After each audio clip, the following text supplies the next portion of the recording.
ദൈവനാമം മഹത്വപ്പെടുമാറാകട്ടെ.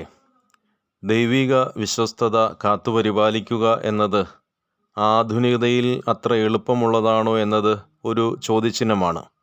എങ്കിലും ദൈവത്തോടുള്ള വിശ്വസ്തത കാത്തുപരിപാലിക്കുക എന്നത് ഒരു ഉത്തമ വിശ്വാസിയുടെ അടിസ്ഥാനവും ആത്യന്തികമായ ലക്ഷ്യവുമാണ്. ദർശനമുള്ളവനായ യൗസേഫിനെ അസൂയാവഹമായ കരങ്ങളാൽ ഇരുൾ മൂടിയ പൊട്ടക്കിണറ്റിലേക്ക് തള്ളപ്പെടുന്നുണ്ട്.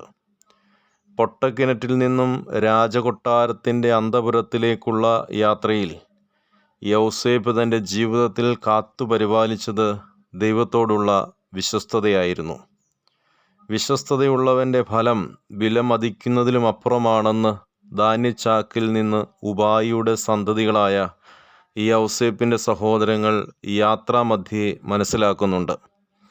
ദൈവിക വിശ്വസ്തതയുള്ളവന് അപരനോട് പകരം വീട്ടാനോ പകരം ചോദിക്കാനോ കഴിയുകയില്ല.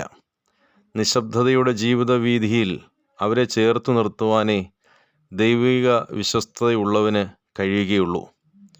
അധികാരത്തിൻ്റെ എല്ലാ ചുറ്റുവട്ടവും ഉണ്ടായിട്ടും തൻ്റെ സഹോദരന്മാരോട് വാത്സല്യവും കരുണയും കരുതലുമാണ് യൗസേഫ് കാണിക്കുന്നത്.